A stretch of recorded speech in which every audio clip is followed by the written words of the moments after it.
Біз бірге форумында профсоюз ұйышмалары һәм муниципалитетлар вәкилләре катнашты. Ол Чуваш Республикасының Комсомольск ауылында старт алды. Финиш Буа районында булды. Веломарафонда катнашучылар белән хәбәрчебез аралашты.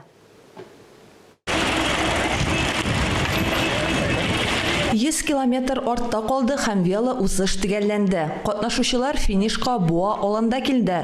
Велотуристларның иң өлкәне Яңа Чабаксардан 74 яшьлек Григорий Петров өчен дистанцияны узу җиңел бирелмәде. Эш аның яшендә түгел, транспортының резинасы тишелүдә. Чит ил велосипедына күчәргә туры килә аңа. Тик менә үземнеке күпкә уңайлырак ди катнашучы. Хороший велосипед, нормальный, хорошо переключается, но...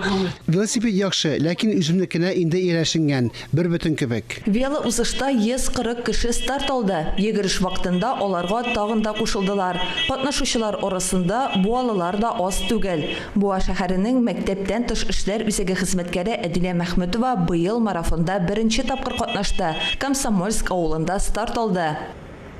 Тяжело, потому что я не занимаюсь профессионально. Профессиональ рәвештә шөгыльләнмәгәнлектән авыррак булды. Быел тәҗрибә рәвешендә генә катнашып карарга булды.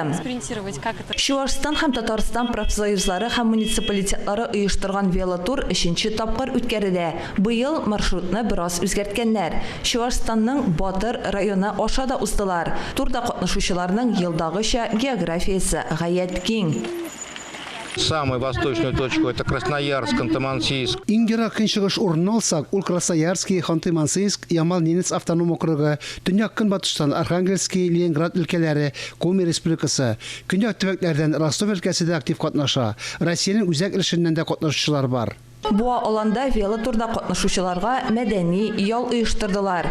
Оннан соң аларга өйләренә кадәр шул кадәр чакрым юл узарга туры килде. Әмма инде акрынрак темпта. Алсу Сәмигуллина, Илнур Кадыров, Татарстан яңалыклары.